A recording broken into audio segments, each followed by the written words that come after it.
लौकिकता की वृद्धि तो होती ही है, कर ही रहा है आदमी। उस लौकिक संपदा के साथ में भक्ति भाव में भी बढ़ोतरी होनी चाहिए, पुण्य कर्म में भी बढ़ोतरी होनी चाहिए, तब तो ये अत्यंत शुभ है। संपत्ति वही होती है जहाँ सुमति होती है, और यदि कुमति हो गई तो फिर उस संपत्ति को विपत्ति कहना चाहिए। धर्म के अभाव में आज व्यक्ति व्यक्ति का मन मानस द्वेष से, क्लेश से, कलह से भरता जा रहा है। संपत्ति और साधन तो दुनिया में बहुत हो रहे हैं, बढ़ते जा रहे हैं, लेकिन अफसोस ये है कि भौतिकता के दौड़ में आदमी अपनी विरासत को, जो पुरखों से, अपने बड़ों से जो मिला हुआ है, उसको भूलते जा रहा है। ये संतों की पाठशाला ऐसी है कि धर्म कहते हैं जामुन देते हो ना, दूध में जामुन देने से वो दही बनता है, दही को मथने के बाद उससे मक्खन और घी निकलता है। उसी तरह से दुनिया की चीजों में यदि भक्ति और धर्म का जामुन नहीं रहा तो दूध कालक्रम से खराब हो जाता है। उसी प्रकार से कहते हैं कि जहाँ संपत्ति, जहाँ सुमति जहाँ है वहाँ संपत्ति है, और जहाँ कुमति हुई वो विपत्ति का घर बन जाता है, कलह का घर बन जाता है। व्यक्ति व्यक्ति झगड़ना शुरू कर देता है तो धन का अभाव होने लगता है। जिस घर में शुरुआत में ही संत आते हैं, कहते हैं महात्मा जन कि जाघर गुरु की भक्ति नहीं और संत नहीं मेहमान, ताघर जम ने उतार दिया कि मैं तुम्हारे मेहमान। जमराज कहता है कि संत को नहीं बुलाओगे तो दुष्ट पैदा होंगे, उस घर में बाल बच्चों के अंदर में कुसंस्कार होगा जो तुम्हारे किए हुए सारी संपत्ति को ताप जाएंगे, नष्ट कर जाएंगे। इसलिए आवश्यकता इस बात की है कि अपने अंदर में धर्म का भाव पैदा किया जाए। हमारा सनातन के जो बड़े बड़े महापुरुष हुए, और श्री राम के मंदिर की बड़ी बड़ाई हो रही है।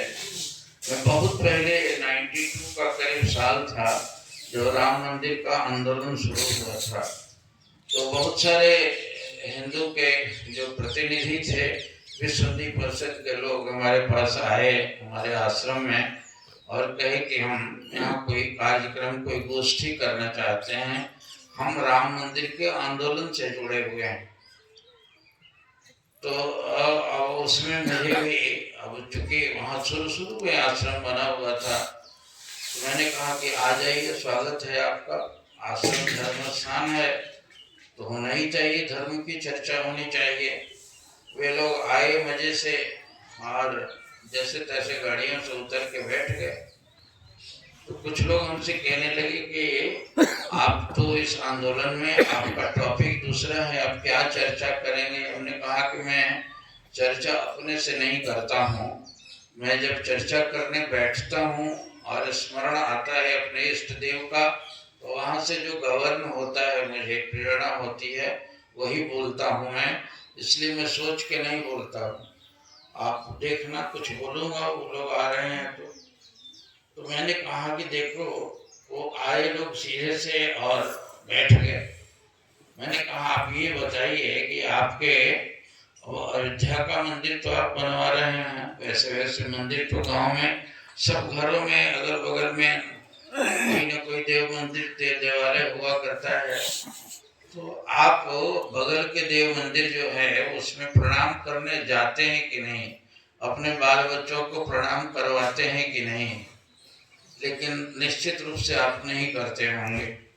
कोई झगड़े का एक फ्रंट बनाने के लिए आपको धर्म सूझ गया है, लेकिन देखता हूँ कि मंदिर है, भगवान शंकर का विग्रह स्थापित किए हुए हैं, और आप बैठ गए वहाँ, सिर नहीं झुका आपका, प्रणाम करने नहीं गए। आपके बगल के देव मंदिर में निश्चित रूप से वो उसमें कुत्ते फिरते होंगे और आप प्रणाम करने नहीं जाते हो, तो आप अपने अंदर में पहले धर्म का भाव पैदा करो, फिर तो दूसरों को कहने का अधिकारी हो तुम। तो खुद तो धर्माचरण नहीं है, तुम्हारे अंदर में प्रवृत्ति नहीं है धर्म की, देखता हूँ कोई धर्म का चिन्ह भी नहीं है आपके ऊपर, और पैंट पतलून पहन के और दाढ़ियाँ ऐसे बढ़ाए हुए थे जैसे मुसलमानों की दाढ़ियाँ होती हैं, ऐसे कटिंग वाली जो होती है दाढ़ी बड़ी वैसी। तो शक्ल से आपको तो पता ही नहीं चलता कि ये हमारे हिंदुत्व का जो प्रतीक है वह एक भी चिन्ह नहीं है, न सिर झुकाना है, न देव विप्र के प्रति सम्मान नहीं है। और आप आंदोलन में मुझे मेंबर बना के और आप जगह जगह जगह जगह आप प्रचार करने के लिए गोष्ठी बना के चलते हो। तो प्रवृत्ति के अंदर में धर्म भाव नहीं यदि है तो इन चीज़ों से क्या होता है। मंदिर तो आपके अंदर का, मेरे गुरुदेव कहते थे कि ईंटों के मंदिर से आवश्यकता है कि तुम्हारे दिल का मंदिर कितना अच्छा बन रहा है। मैं तो ये देखूंगा मंदिर में तो तूने होड़ लगा के बड़ी बड़ी चीजें नाम कमाने के लिए अपना प्लेट लगवा लोगे, ये कर लोगे, वो कर लोगे, बना लोगे, लेकिन तेरे अंदर के जीवन का कलह खत्म हुआ कि नहीं, क्लेश खत्म हुआ कि नहीं, हार्दिकता बढ़ी कि नहीं तुम्हारे अंदर में। और यदि नहीं हुआ तो फिर ये मंदिर देवालय तो बनते ही जा रहे हैं, बनते ही जा रहे हैं, और क्लेश भी बढ़ रहा है समाज में, तो वैश्विक कदाचार बढ़ते जा रहे हैं। इसलिए ये शुभ संकेत इसके साथ साथ में ही है।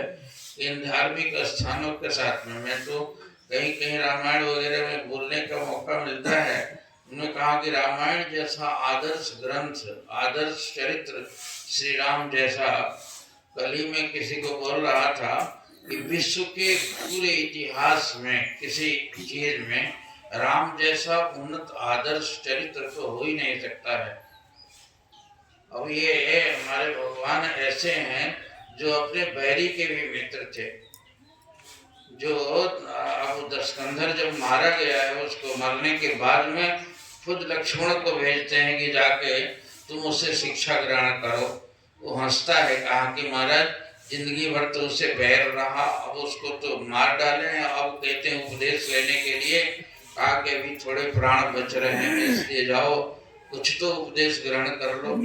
वह वेदज्ञ भी था, वह नीतिज्ञ भी था, वह इतना बड़ा महापंडित भी था, भक्त तो इतना बड़ा था कि गुरुदेव कभी कभी कहते थे कि तुम तो अपने बाग का अच्छा वाला फूल नहीं खूब बाग सजा के रखे हो, तो फूल बढ़िया वाला तोड़ के सबको चाहते हो कि जो मुरझाने वाला हो वही चढ़ जाए भगवान का, ताकि ये ताजा रहे। और तुम फूल भी हिसाब से चढ़ाते हो, और इतना बड़ा भक्त था कि वो तो गला ही काट के चढ़ा दिया भगवान शंकर। इतना बड़ा भक्त कोई होगा कि अपने उंगली कौन कहे, एक अंग कौन कहे, एक तो जो फूल और पत्र तो तुम चढ़ा देते हो मरोड़ के, लेकिन गला चढ़ाया उसने। इतना बड़ा परम भक्त था, लेकिन उसके विनाश का कारण क्या हुआ, तो भगवान भेजे उसको लक्ष्मण जी को। लक्ष्मण तो एक तो ठाकुर साहब ठहरे और क्षत्रिय थे, दूसरे विजयी पक्ष के थे, जीते हुए थे उसको। तो गए वहां जाके खड़े रहे, उनकी ओर ताका और फिर लौट के आ गए, उनसे बात भी नहीं किया। कारण कि शिक्षा लेने के लिए पहले नीचे बैठना होता है। तो ऐसे जाके पांव के तरफ में खड़े हुए, ये अब कुछ कहेगा, तो लौट के आगे कहे कि महाराज वो तो ताका भी नहीं, आंख खोल के ताक के आंख मूंद लिया, उसको तो गुस्सा होगा हम लोगों के प्रति। कहे कि तूने पूछा, उससे मांगा कुछ शिक्षा के लिए, तो घुटने टेक के उसके पांव तरफ जाके खड़े होके और हाथ जोड़ के कहना चाहिए था कि हे पंडित राज, अब तो जा ही रहे हैं, अपने जीवन का तजुर्बा बताइएगा मुझे। तो तूने ठीक शिष्य भाव से तुम गए नहीं थे, इसलिए तुम तो अकड़ के मारे जाके सिरहाने खड़े हो गए। ऐसे थोड़े उपदेश लिया जाता है। तो भगवान ने उसके पास फिर भेजा। उन्होंने कहा कि मैं प्रभु श्री राम का भाई हूँ, मैं आया हूँ आपसे उपदेश ग्रहण करने के लिए कि आप जाते जाते कुछ शिक्षा दे जाइए। तो कहता है जग जीतने से बढ़कर है नफ्स जीत लेना। और इस नफ्स ही के मारे मैं मारा जा रहा हूँ।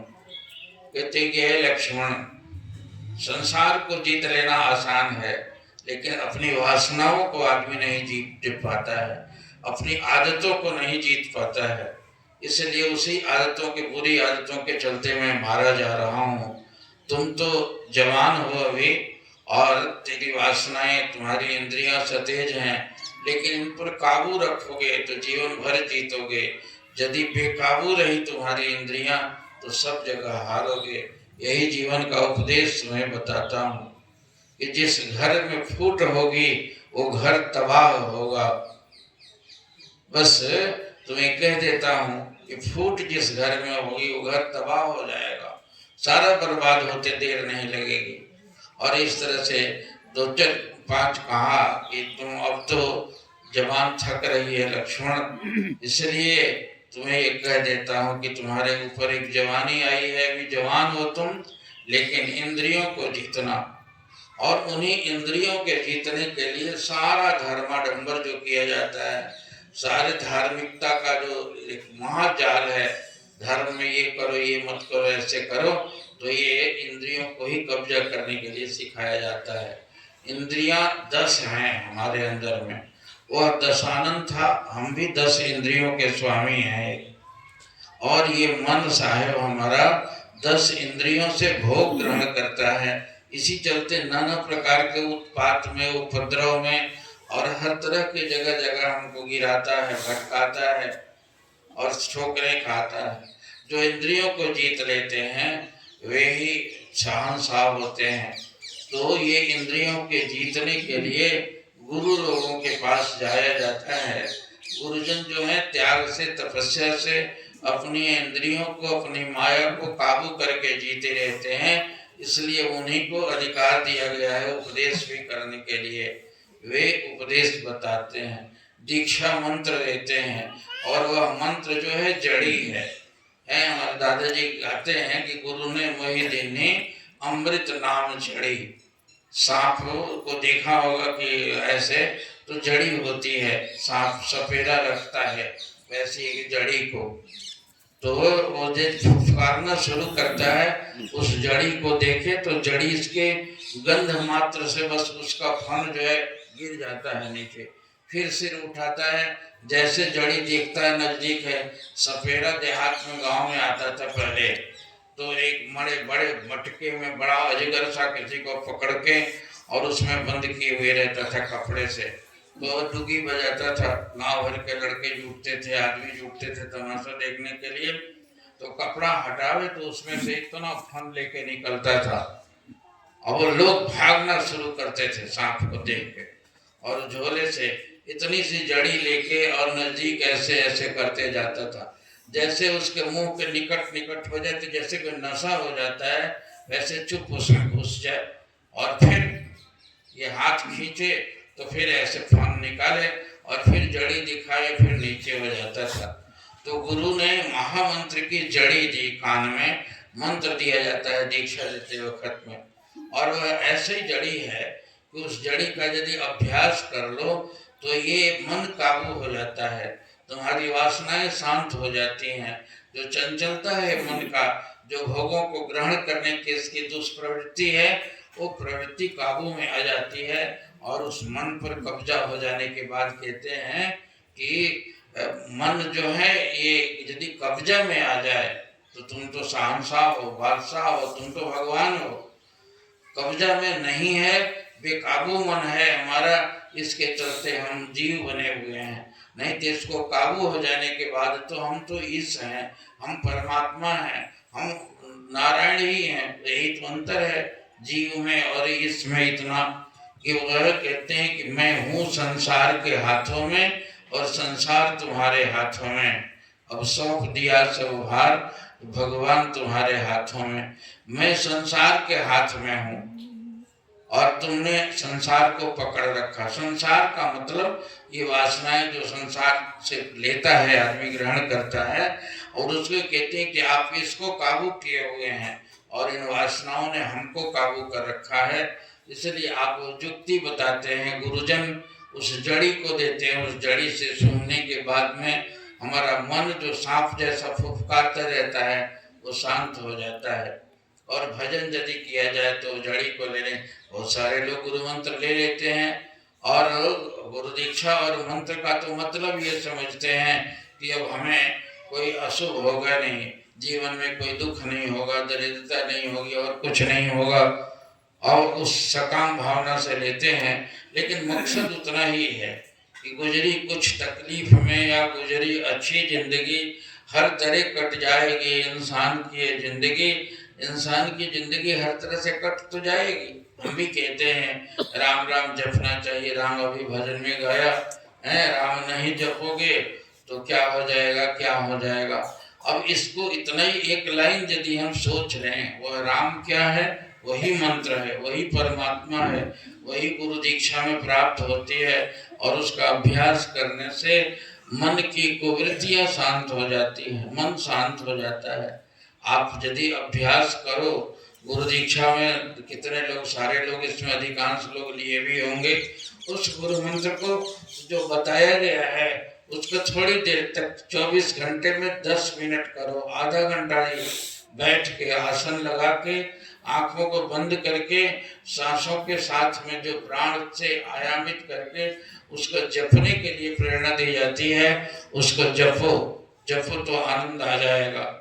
और देखो बड़े बड़े तपस्वी लोग, यहाँ नंगली निवासी भगवान ने आगरा में 13 वर्ष वो पेड़ के नीचे नीम के बैठ के उन्होंने तप किया। कितना भारी तप किया होगा, और मन के साथ लड़ना पड़ता है। तपस्या और है क्या वो है। अब हमको तो इतनी ठंडक लग रही है, वे ठंड में भी बाहर ही रहे, उन्होंने झोपड़ी तक नहीं लगाने दिया।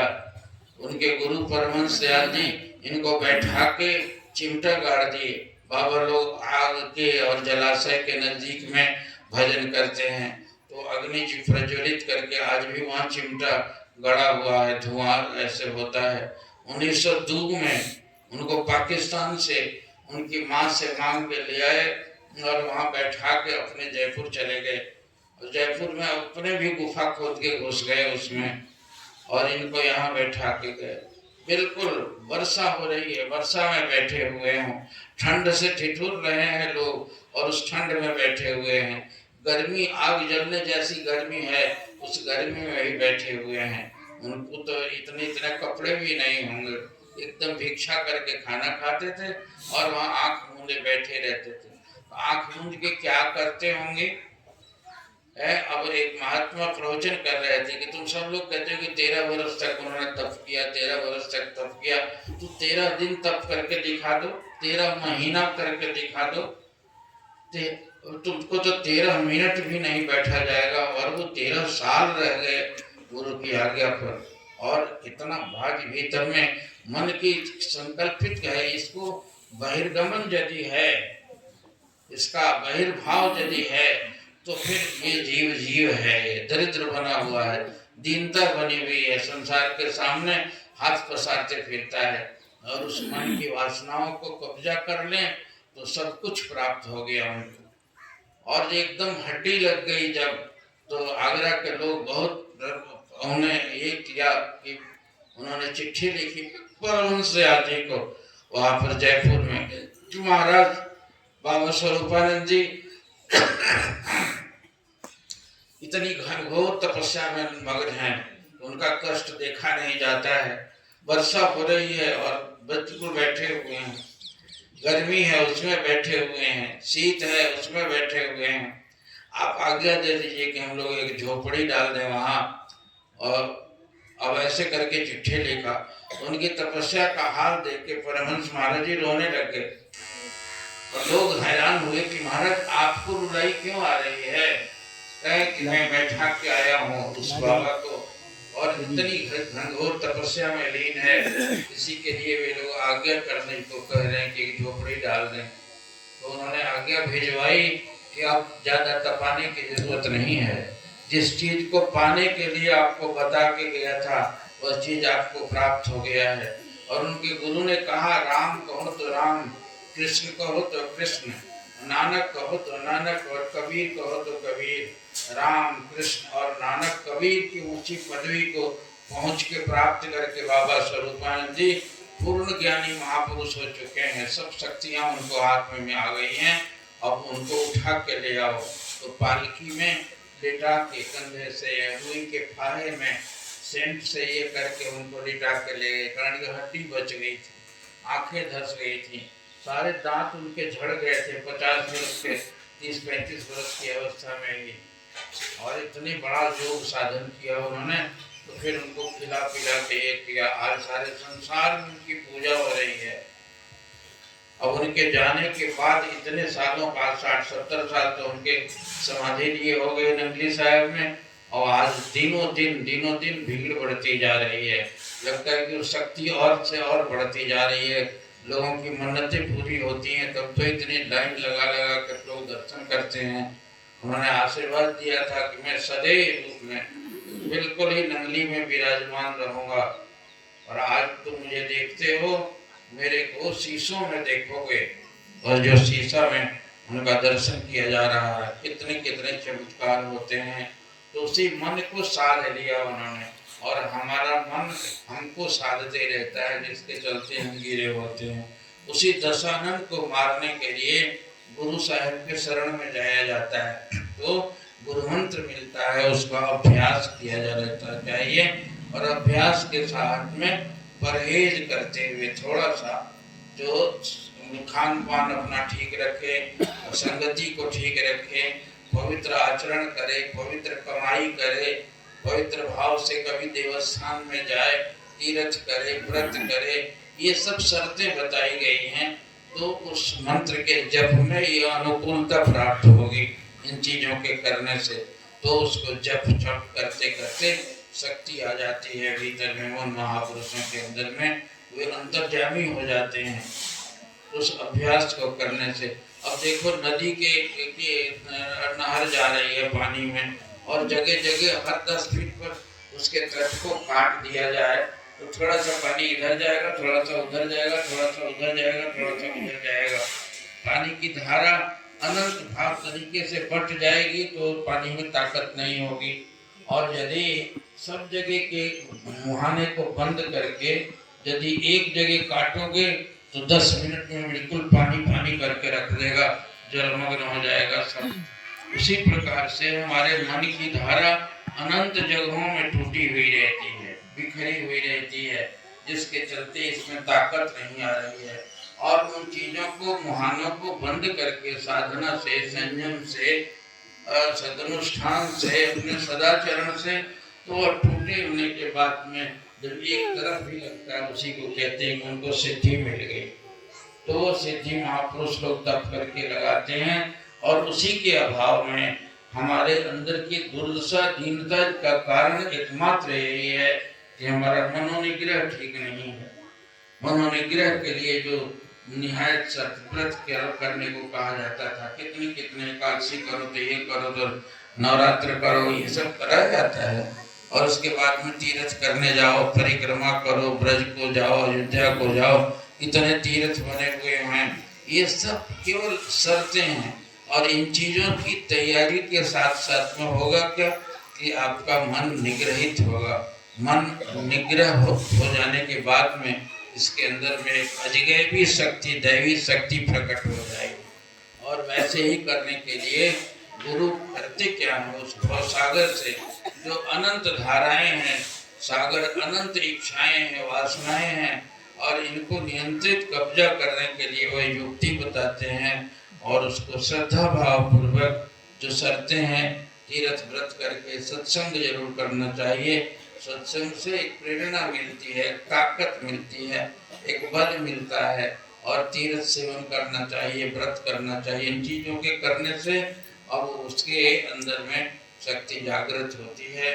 तो हमारे सनातन में सालों भर पर्व त्योहार, इतने त्योहार हैं। कभी किसी भगवान का जन्मदिन, कभी किसी का जन्मदिन, कभी किसी का कुछ, कभी नवरात्र का कुछ, और इतने इतने तीर्थ बने हुए हैं। संत को ऐसे चलता फिरता तीर्थ कहा गया है महात्माओं को, कि वह तीर्थ तो आपको चल के जाना पड़ता है, और संत उस तीर्थ के रूप में वो आपके पास चल के जाते हैं। उनकी सेवा करोगे, श्रद्धा करोगे, और उनकी बातों को सुनो, समझो, उनके मंतव्य से अपने जीवन को सुधारो, तो अपने आप तेरे अंदर में परिवर्तन होता जाएगा। इतनी महिमा जो गाई जाती है गुरुओं की, वह इसी के लिए है। वे कहाँ से जन्मे नंगली सरकार, और वहां से ले आया गया, पाकिस्तान से लाके तब यहाँ कराए, जाके समाधि वहां लिए, और आज सारे विश्व के कोने कोने में उनके जय जयकार हो रहा है। यहीं पर आपके टुंडला में जहाँ आश्रम बना है मोहम्मदाबाद में, तो बाबा अमृतानंद जी, अब जन्म था उनका फर्रुखाबाद का, काशी में कुछ दिन रहे, और उसी तरह से जुगाड़ भगवान बना देते हैं। वहां से गए नंगली वाले भगवान, उस समय थे वहाँ चकोड़ी में पाकिस्तान में, और उनसे दीक्षा ग्रहण की। काशी में और महात्मा नहीं होंगे। इस तरह से लड़की की शादी का लिखा हुआ होता है, किससे शादी ब्याह होगा उसका, नाना प्रकार से हाथ पांव मारते हैं माँ बाप, लेकिन जहाँ उसका जुगाड़ होता है, पूर्वजन्म से संबंध बना होता है, वही उसका पति बनेगा। और पिता का घर छोड़ के वहाँ जाके अब उसकी को अपना मान बैठती है। उसी तरह से गुरु भी अध्यात्म के पिता हैं या पति हैं, जो भी कह लिया जाए, जिससे तुमको लाभ मिलना है, वह किसी न किसी बहाने तुमको प्राप्त होगा, और वह तुम्हें उनसे ज्ञान और उपदेश मिलेगा, दीक्षा मिलेगी, और ये नियत होता है। और यहाँ से वहाँ गए काशी में, इतने महात्मा थे, उनके पास न जाके किसी के साथ में वो पाकिस्तान पहुँच गए, और वहाँ उनके चरणों में जो गए, उन्होंने 1928 में उनको दीक्षा देकर संन्यास दिया, और बोले कि जाओ तप करने के लिए बैठ जाओ। और आके यहाँ बैठे और इतना तप किया, इतना ये तपस्या की उन्होंने। तो इस तरीके से गुरु की महत्ता इसलिए गाई गई है, न जाने कैसे कहाँ से। और बताओ, आदमी जन्मता है कहीं और कैसे हो जाता है, और कितने कितने अंतर में हम आप सबों के बीच में भी आए, कैसा बहाना बनाओ है। और कितनी दूर, यहाँ से 1500 किलोमीटर दूर से परमात्मा को खींच के यहाँ ले आया, और आप सबों ने संस्कार ग्रहण किया। आज तक भी अपने श्रद्धा भक्ति का परिचय देते हुए आप सेवा करते हैं, सत्कार करते हैं, उपदेश करवाते हैं, सत्संग करते हैं। तो इसका मतलब इतना ही है कि कोई ना कोई निहायत पूर्व जन्म के संबंध रहे होंगे, तो भेद हुआ, आपके बीच में आने को प्रेरणा दी, गुरु भगवान का उपदेश को बांटने का चांस मिला, आप इसलिए आए।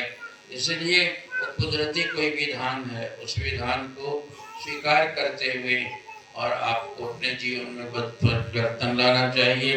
ये देव मंदिर बन रहा है, अभी देखो ये क्या गहराई हो रही है। देवस्थान लोग बनाए इसलिए जाते हैं कि बिल्कुल विक्षिप्त और अशांत मन इधर उधर से जाके वो भगवान के पास में थोड़ी देर बैठोगे, और वहाँ अपने घर में आंख मूंद के जप करो और मंदिर में करो, दोनों में अंतर पड़ जाएगा। मंदिर तो इतना शोधित वहाँ का वातावरण है, ऐसे अच्छे संकल्प से उसका निर्माण किया जाता है कि वहाँ बैठ के आप भजन करें, सारा थका हुआ मन आपका हार जाए, और भगवान के उस आशीर्वाद से, इस सत्संग से, इस सत्प्रवृत्ति से आपके अंदर में सज्जनता आनी चाहिए, आपके जीवन में बदलाव आना चाहिए। वह बदलाव इस रूप में कि आपका क्लेश और कलह खत्म हो जाए चित्त में, आपको भगवान में दिख देते हैं। निज प्रभु मैं देखा हूँ जगत कासन कर्म विरोध, यदि सब में मेरे परमात्मा ही हैं तो विरोध किससे करें हम। इसलिए सब में भगवान का दर्शन करते हुए, इस भगवान का जीव मानते हुए, सबके प्रति स्नेह, सद्भाव और प्रेम आदर के भाव से भरना चाहिए। भगवान के रिश्ते से सबको गले लगाना चाहिए। मैत्री अधिक से अधिक तक जितनी बना सके वही उत्तम है।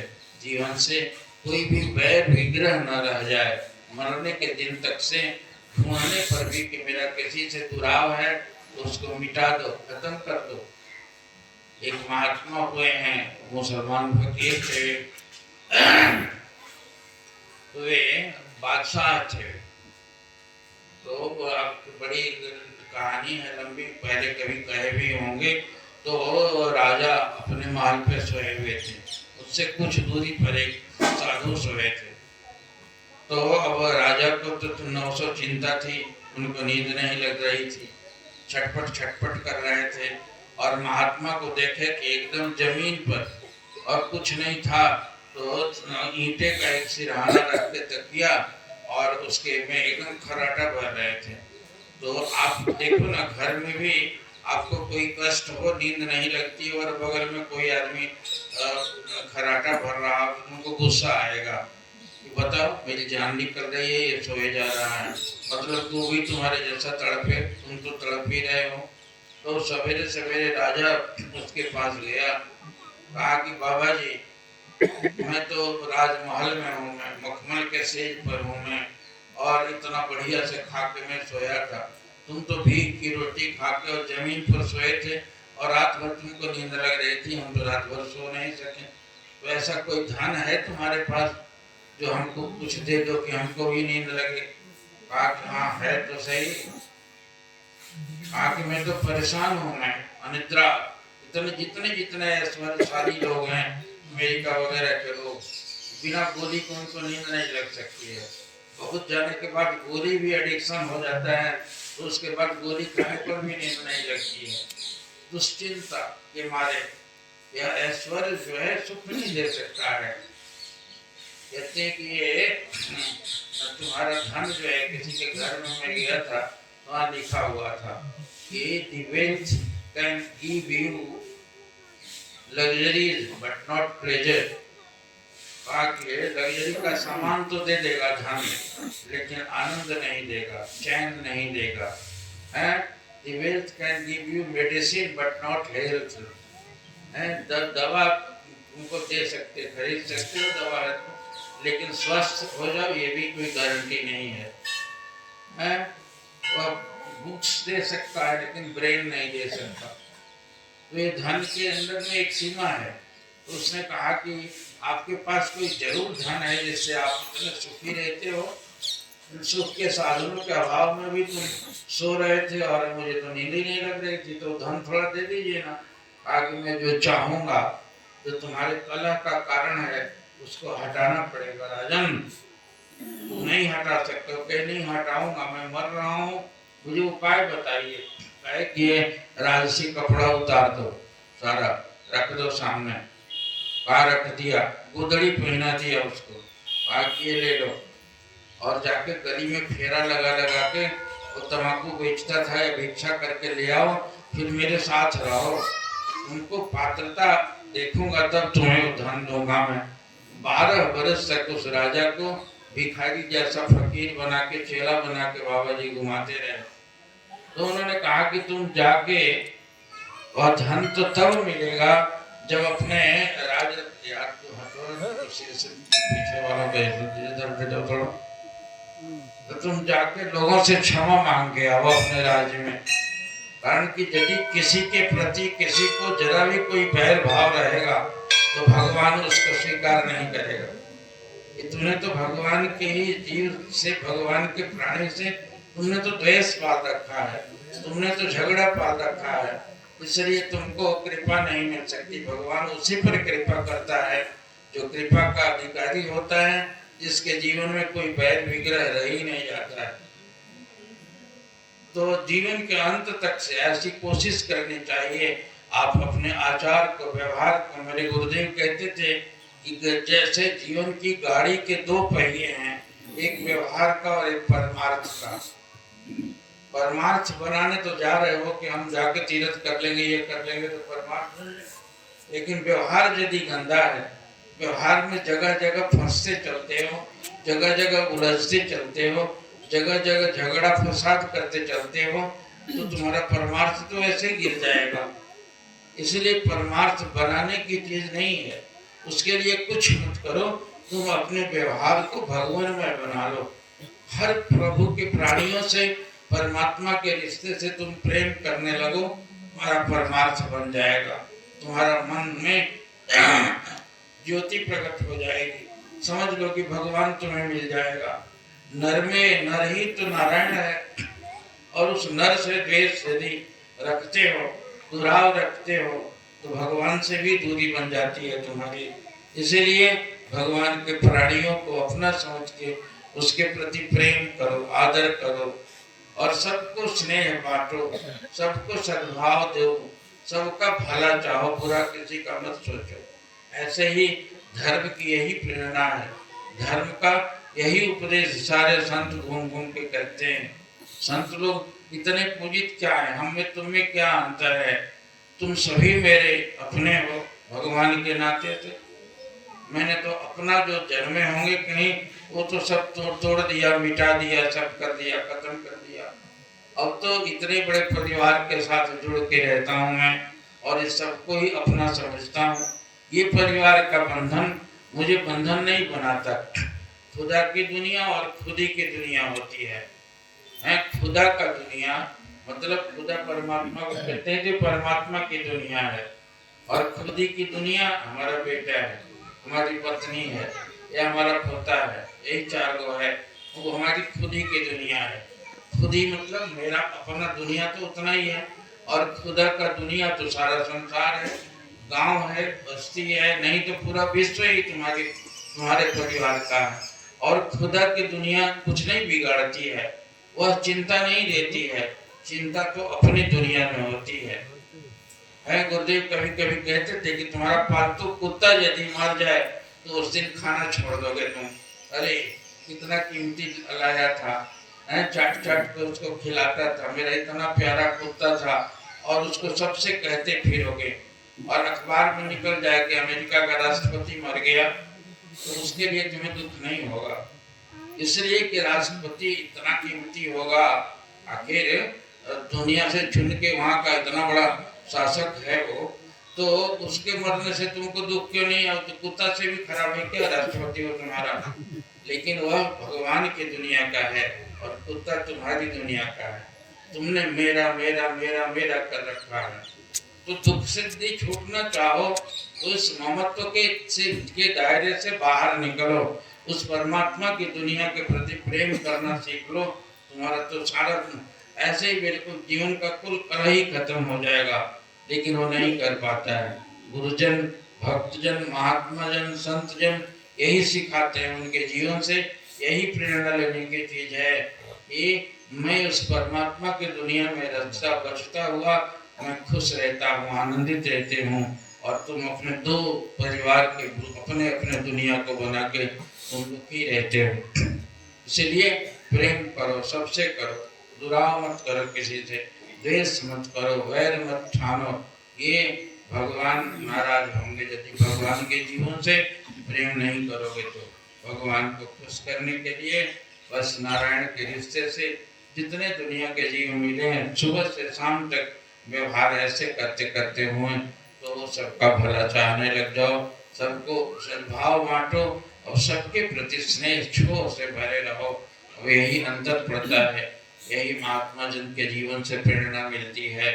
तो ये शिक्षा लेने का, धार्मिकता का मतलब, पूजा करने का मतलब यही होता है कि अपने विस्तार करो, अपने जीवन के दायरे को, अपने मनोभावनाओं को मांझो, पवित्र बनाओ। उसमें गंदगी आ गई है, और उस गंदगी को दूर करने के लिए कीर्तन बताया गया है, नाम राम राम राम राम करो, भक्ति जपो, ऐसे करो।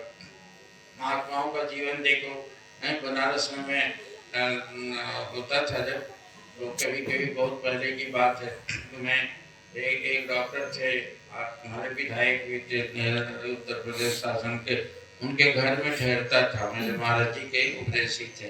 तो सवेरे सवेरे हम जब गंगा नहाने को जाने लगे तो एक बड़े महात्मा थे, केवल लंगोटी थी शरीर में, और खड़ाऊ पहने हुए, और झूमते हुए जाते थे कि भैया रे हैं, काम कर, राम रट, राम रट, काम कर रे भाई, राम रट, काम कर, राम रट रे भैया, राम रट। और कहते हुए अपने आश्रम से जाते थे। सब लोग पांव छुए उनका, माता बहन आदमी सब, हाँ राम रट, काम कर, राम रट, ऐसे करते करते जाते थे, और गंगा किनारे बैठ जाए एकदम। और सूर्योदय उधर होता था, लोग छोकरे जो माँ लेके के नहाने के लिए जाते थे, तो जानबूझ के कि आज बाबा का पाँव दबाएंगे हम, तो तेल लेके उनके पाँव में सुट रहे हैं 8 जने मिलके, और बोलते किसी से नहीं थे, आंख मूंद के, और किसी के कान में, हाँ राम रट काम कर रहे भैया, राम रट राम रट राम रट काम कर, मतलब काम कर, तुम काम करते तो है, काम ही करते हो, राम नहीं रटते हो, काम के साथ राम को रटो। और तब राम रटते कहते करते कर करे विधि नाना, मन राखे जो कृपा निधाना। करते कर्म करो, कर्म करना खराब नहीं है, लेकिन उसके मन को कृपा निधान में लगाए रखो। और बड़े मस्त तबीयत के संत थे, सारे लोग, जितने लोग, कोई आके मुंह में खिला रहा है, खा भी रहे हैं आंख मूंदे हुए, और आशीर्वाद के तौर पर राम रट काम कर, राम रट रे भैया काम कर, राम रट, ऐसे करते रहते थे। तो काम भी करो और राम भी रटो, ये सूत्र है। ये एक को अल्लाह और बाकी हल्ला, एक परमात्मा, एक राम का नाम ही सार है संसार में, इसलिए उसको मत छोड़ो। उसको छोड़ के करते हो और इसीलिए दुखी होते हो, हानि लाभ में पड़ते हो, तुम जस अपजस में पड़ते हो। और इसको मिटाने के लिए भगवान का नाम ही स्मरण करने की चीज है। तो परमात्मा का नाम रटते हुए घर का काम करो। अभी सुना ना, दादाजी सुना रहे थे, ये गोपियों की कहानी सुनी होगी, घर में मक्खन भिगोती हैं, सब करती हैं, मेरा कान्हा आएगा उसको खिलाएंगे। उसी तरह से भोग भी बनाओ तुम, तो ये सोच करके ये भोग लगाऊंगी पहले भगवान को, तो प्रसाद खिलाऊंगी मैं बच्चे के, पति को, सबको घर में, उसको भोग लगा के खाया करो, तो प्रसाद बन जाएगा, अमृत बन जाएगा। इसलिए सबको ऐसा चाहिए कि काम करते भी भगवान का नाम रटे, उसको मत भूले।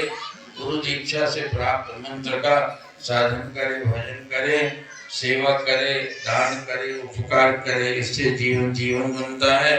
जीवन इसी के लिए मिला है, इसको करते जाओ, तुम्हारे अंदर में धर्म भाव उतरे, और उस धर्म भाव की वजह से तेरे बाल बच्चों के अंदर में संस्कार होगा, लोगों के अंदर में सुमति जगेगी, और उस सुमति से प्राप्त धन का सदुपयोग करो, तो इसी तरह से तुम्हारा जीवन अमृतमय बनेगा, भगवान का आशीर्वाद प्राप्त होगा, तुम्हारे जीवन में बरकत होगी, और तुम दिनों दिन तरक्की करते जाओगे।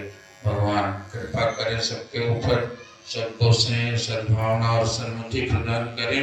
आज इस देववृत्ति के प्रांगण में सबके लिए हृदय से शुभकामना करता हुआ मैं आशीर्वाद देता हूँ। हरिओम तत्सत। बोली दयालु सद्गुरुदेव भगवान की जय।